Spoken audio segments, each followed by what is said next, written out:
Estoy buscando la diapositiva.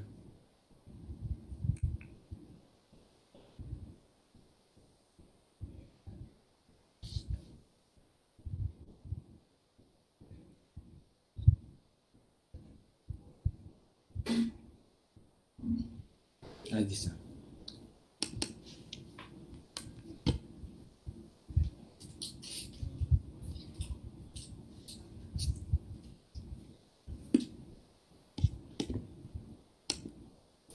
Se está abriendo.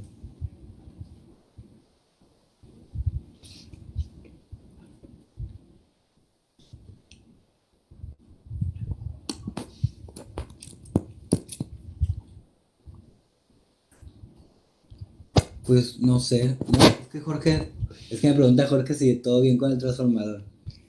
Sé que ya suena a cuento chino, pero de verdad sí se explotó. Y esto pasa varias veces cuando llueve y cosas así pasa. No siempre se va el internet, pero la luz sí. Y que cuando regresa la luz, ya todo bien normalmente, pero esta vez se fue el internet.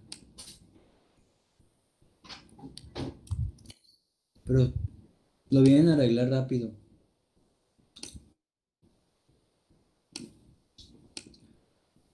Ya está.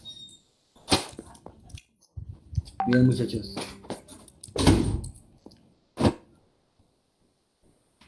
El examen, les voy a recordar, el examen de este segundo corte va a ser parecido a como expliqué ahorita el examen de recuperación que les voy a hacer a sus compañeros. Les voy a enseñar imágenes y ustedes me van a saber decir de qué periodo artístico es. Les voy a enseñar una pintura y me van a decir si es rococó o si es barroca o si es gótica o renacentista. A lo mejor ahorita dicen, no, pues no sé cómo diferenciar esos periodos, pero creo que ya saben diferenciar los primeros periodos. O sea, ustedes, si yo les pongo una pintura del románico, recuerden que eran todos los colores vivos, entonces, y las figuras que parecen caricaturas, los ojotes, saben que es románico. O si les pongo una virgen románica, la van a identificar. Así, eso va a ser el examen. Les voy a poner la imagen y me van a decir qué periodo es. Si les pongo símbolos, van a saber que es del paleocristiano. Si les pongo una catedral de las altísimas con las puertas en punta, con contrafuertes a los lados, con pináculos por todos lados, con gárgolas, ustedes van a saber que es gótico. Si les pongo un vitral, van a saber que es gótico. Así, y lo mismo, vamos a seguir viendo más temas. Y en total van a ser como 6 temas igual este corte. 6, 7. Y el examen va a ser así. Hoy vamos a ver el Renacimiento. El Renacimiento es la transición entre la Edad Media y la Edad Moderna. Surge en Italia. Si se dan cuenta cómo hemos ido en estos artes que inician después de la caída de Roma, siempre han sido al sur de Europa. En la cuenca del Mediterráneo. Todavía sigue el Mediterráneo siendo la punta de lanza de la cultura. Antes lo era del otro lado, del lado asiático y africano, pero ahora lo es desde el lado de Europa, al menos en lo que es de arte.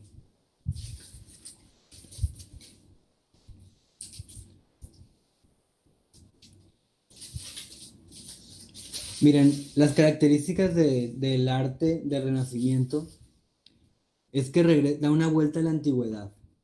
Ellos se inspiran, en todo el arte que se inspiran ellos, es en el arte de la antigüedad, el arte clásico. Hacen mucho, se inspiran mucho en Roma, en Grecia, también en la religión, o sea, en las escrituras judías, en el cristianismo, o sea, del Nuevo Testamento. Es una vuelta a la antigüedad. Tienen un arte muy moderno. En su época nadie había pintado como ellos. Ninguna cultura de la humanidad, ninguna nación había pintado así como en el Renacimiento italiano, en Europa. Es una vuelta a a la antigüedad. Hay una nueva relación con la naturaleza. ¿Se acuerdan que en el arte del románico, paleocristiano y todavía en el gótico no se pintaba la naturaleza? Se pintaba las personas y era muy resumido. Nada más era una persona, luego otra y ya se acabó. Y aquí no. Ellos se interesan por pintar el mar, el cielo, los jardines, los prados, los campos. Quieren buscar eso. Están pintando las flores, los árboles, no nada más a las personas. Siguen pintando personas y por lo general las personas son los protagonistas, pero también pintan el fondo. ¿Se acuerdan, muchachos, que en el arte románico nada más se pintaba a las personas y el fondo generalmente era un fondo de un color nada más, de un color brillante?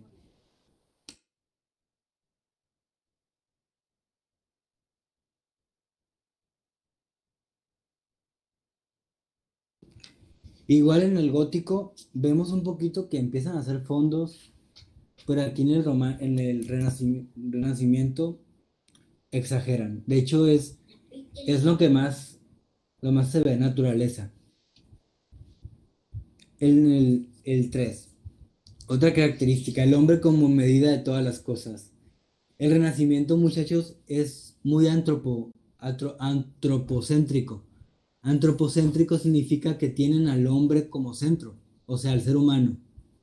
Sigue estando Dios, lo siguen pintando, pero nos vamos a dar cuenta poco a poco cómo puede no estar Dios y, y sigue habiendo arte, siguen pintando. Porque se dan cuenta que en el románico, en el gótico, en el paleocristiano, siempre era Dios, todo estaba en torno a Dios. Aquí, aunque sigue estando Dios presente en todo el arte, se nota poco a poco que los pintores quieren poner al ser humano como centro. Esa es la transición. El Renacimiento, por eso fue en su época, fue discutido porque sí está Dios ahí, pero pareciera a veces que está como un adorno, como si nada más fuera una excusa para pintar. El 4 es una característica del Renacimiento, es el mecenazgo. Aquí el arte se vuelve negocio y es muy inteligente esto porque antes la gente hacía arte porque se lo encargaba el rey o hacía arte por amor al arte. Pero el mecenazgo es, muchachos, buscarte un patrocinador. Los artistas se buscaban patrocinadores, se buscaban mecenas. Los mecenas les daban dinero, por lo general, un mecenas era una persona rica. El mecenas se conseguía un pintor para sí mismo. Se enteraba el mecenas que había en un pueblo un pintor bueno, iba por él, le decía, tú te vas a mi casa a vivir, yo te voy a alimentar, no tienes que pagar renta, eres mi huésped de honor, tienes tu casa ahí, pero vas a pintarme a mí, todo lo que yo quiera me lo vas a pintar. Y así lo hacían. Y, y también el pintor podía vender a otra gente, pero siempre por medio del mecenas. Era como un manager también el mecenas. Y había mecenas de todo tipo, había gente de la nobleza, también sacerdotes, obispos, bueno, sacerdotes casi no, eran más obispos. Los sacerdotes por lo general eran gente más normalita. El obispo por lo general eran gente con más dinero. Y en esa época, en el Renacimiento, los obispos, a diferencia de otras épocas anteriores, ya tenían una posición social muy alta. No había obispos que vivieran pobres en esa época ya. Los que querían ser pobres eran los monjes. Los obispos no. En esa época no había obispos pobres. Y los papas también fueron mecenas. Los cardenales también. De hecho, este cardenal este cardenal era el mecenas de Rafael, el pintor. Seguro que lo han escuchado. 5. La estética medieval y grecorromana. sigue ahí estando presente cierta estética medieval y estética grecorromana. Se juntan, se hacen uno. Porque todos estos pintores del medioevo empezaron a inspirarse en Grecia y en Roma, entonces se hizo una fusión entre la Europa cristiana y la Grecia y Roma antigua. Ellos no la veían con miedo, muchachos, aunque hoy en día hay mucha confusión en esto de que, bueno, eran cristianos, eran todos católicos, entonces, ¿por qué admiraban tanto Roma y Grecia? Es que ellos no veían la confusión, ellos volteaban a ver a Roma y a Grecia y sabían que eran mitos, los veían como mitos, y saben que del mito siempre se puede sacar una lección. Aunque no creyeran en los dioses romanos ni griegos, los usaban como aprendizaje, había algo bueno en eso.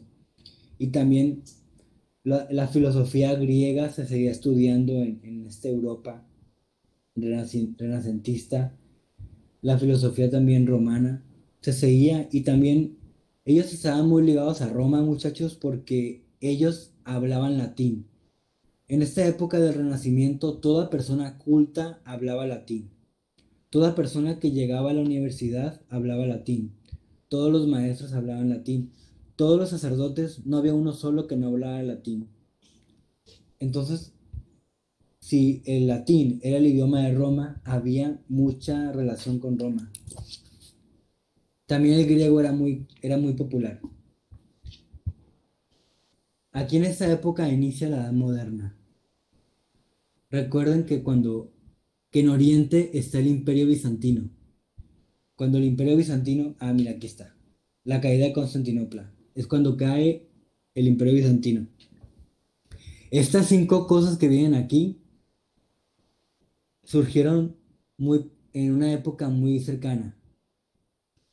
Los historiadores dicen, hay muchos historiadores y dicen cada uno de ellos una fecha diferente en la que inicia la Edad Moderna. Lo único que sabemos es que más o menos por estos siglos es que inicia la Edad Moderna. Puede ser que la Edad Moderna haya surgido de todos estos juntos, no que fuera nada más de uno. Pero bueno, lo voy a mencionar aunque ustedes ya lo tienen aquí. La invención de la imprenta. Fue un cambio radical. Ahora de tener que escribir un libro durante todo el año, nada más haces uno y lo imprimes. Imagínense el cambio tremendo de la sociedad. Descubrimiento de América. Hay historiadores que dicen que eso fue algo tan radical para la humanidad, no nada más para América, para la humanidad entera, que ahí inició la Edad Moderna. Ustedes piensen en el descubrimiento de América. Por lo general, cuando hablamos de eso, nosotros nos imaginamos todo lo que cambió América, pero nunca pensamos en todo lo que cambió Europa. Europa cambió muchísimo con el descubrimiento de América. Hay cosas sencillas que hicieron un gran cambio. Ustedes han escuchado el tomate. El tomate es un fruto americano. ¿Ustedes qué se imaginan una pizza italiana sin tomate, sin salsa de tomate? No hay forma. Y, y eso surge de América. ¿Cómo eran las pizzas antes sin salsa de tomate? El, el imperio español crece enorme. España es un país bien pequeñito. Es como un estado mexicano así de grande. Y con el descubrimiento de América se hace enorme. La hispanidad crece. Nunca había habido tanta gente hablando español al mismo tiempo. Ustedes saben que el español es como la tercera lengua, creo que es la segunda lengua materna más hablada. Primero está el chino. Y eso que el chino nada más habla en China y creo que Taiwán o algo así. No me acuerdo. Bueno, creo que en China y otro país pequeño. Hong Kong, no me acuerdo cómo se llama el otro. Pero bueno, pero como son tantos, pues con un país es suficiente. Pero aquí en América somos tantos que hablamos español. Y eso no pasaba antes de la conquista. Otra teoría es que la Edad Moderna surge con la caída de Constantinopla, que es ahí cuando el Imperio Bizantino se hace musulmán. Bueno, el Imperio Bizantino cae y todos esos territorios se hacen musulmanes. Los turcos, perdón, los otomanos conquistan aquí. Se me salió el turco porque los españoles les decían turcos a los otomanos, aunque no eran turcos, pero los, como eran musulmanes los dos, los relacionaban. También la Revolución Francesa es una de las opciones y la independencia de Estados Unidos.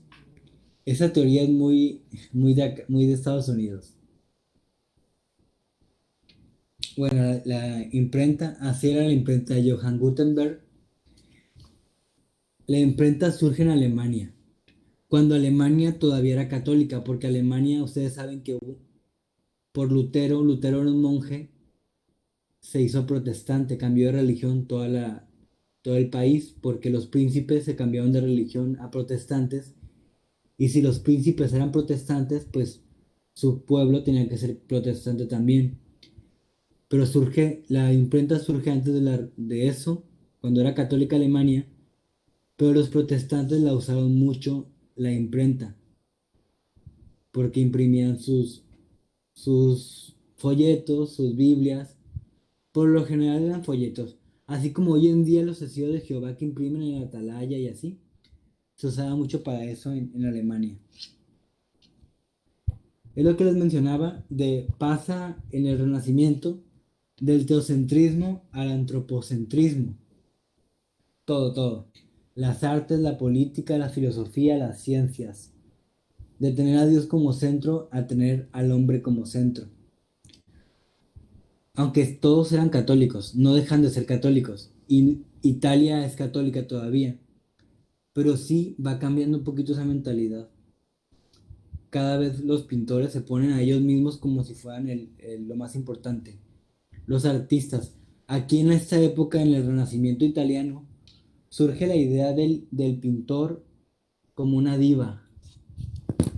Antes tú veías una obra de arte, una escultura, una pintura, y no sabías quién lo había hecho, porque no ponía su firma. No decía, no había forma de saber quién lo hizo. Era como algo del dominio popular. Pero sí, no, ningún artista pierde la oportunidad de poner su firma. Y si no pone su firma, va a poner algo en la escultura, en la pintura, que lo recuerde a él. Hay artistas que se ponen a sí mismos en la pintura.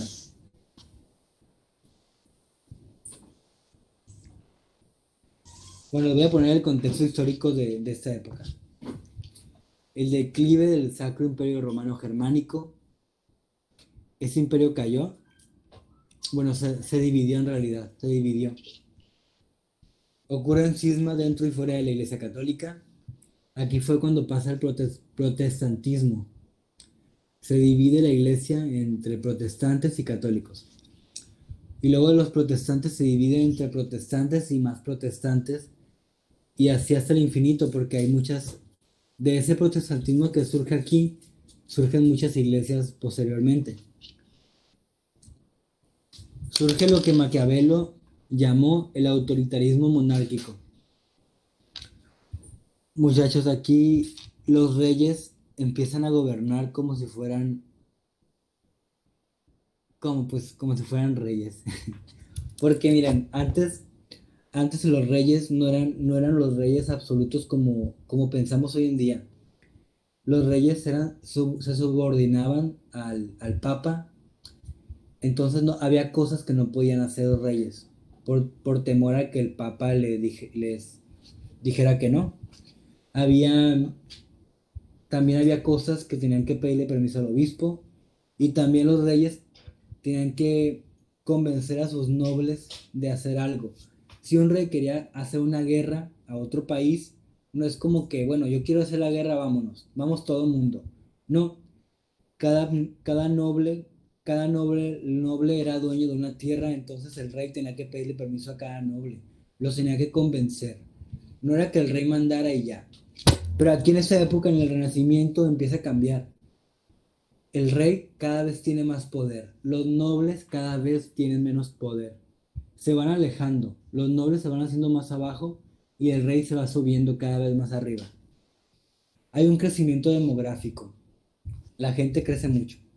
Se empiezan a reproducir más. La gente en realidad siempre se ha reproducido igual. No es que tengan más o menos sexo. Simplemente que cuando hay una época de ¿cómo llamarlo? Una buena época de vacas gordas, en donde a todo el mundo le va bien, es normal que la gente vaya a vivir. Es normal que los embarazos lleguen a buen término, que los bebés, los niños crezcan, que los adultos no mueran jóvenes. Entonces, pues si no muere nadie, si muere menos gente, hay un crecimiento demográfico. Los pueblos pequeños empiezan a crecer, la gente se va a las ciudades. Es muy normal eso, que los artistas se van a las ciudades a triunfar.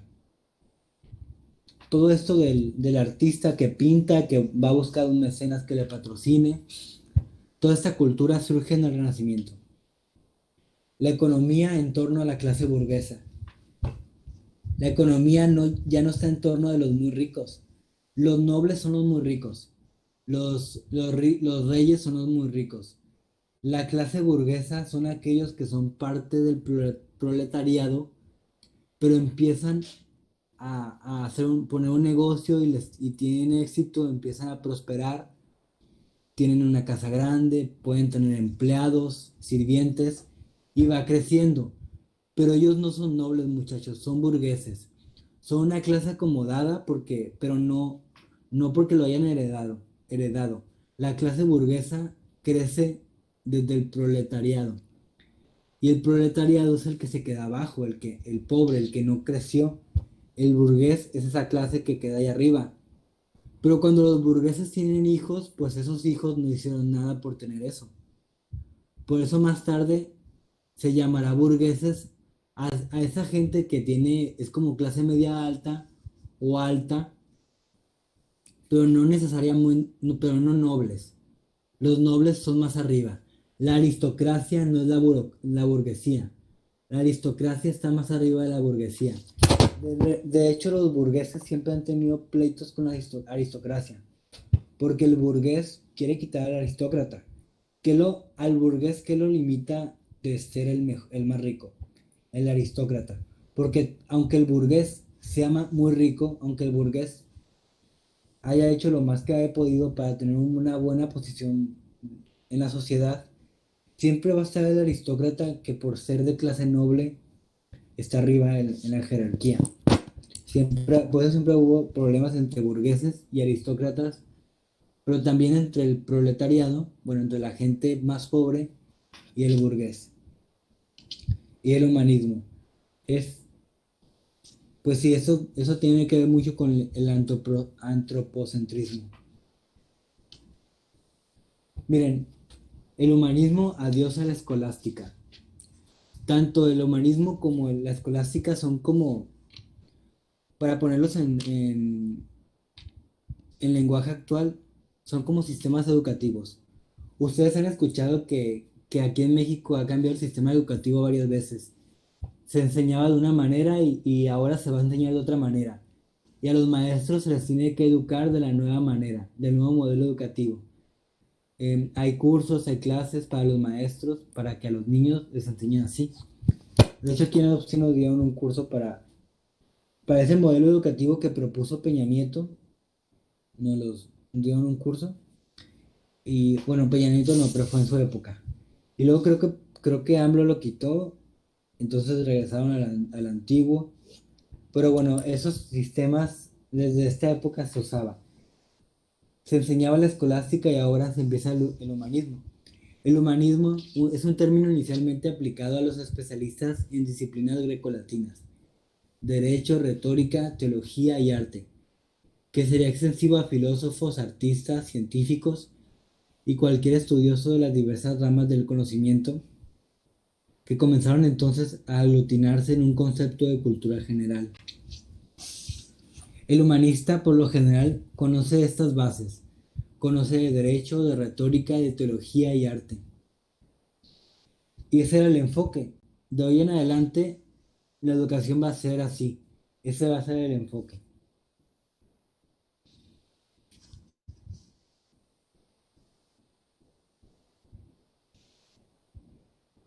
Bueno, en esta época empieza a descubrirse más territorio. Europa se da cuenta de que no solamente puede gobernar en Europa, sino que también puede gobernar en otros lados. Europa hasta entonces, muchachos, había luchado por no ser invadida por musulmanes. En esta época, antes de esto, Europa no había conquistado otros continentes ni otras tierras, o sea, la Europa cristiana. No había. Desde que cayó el Imperio Romano, Europa se había quedado en Europa. Los musulmanes sí querían conquistar Europa y los europeos se defendían. Las cruzadas surgen como una defensa de Europa. Pero aquí en el Renacimiento empiezan a llegar a otros lugares. Y ahora sí como conquistadores.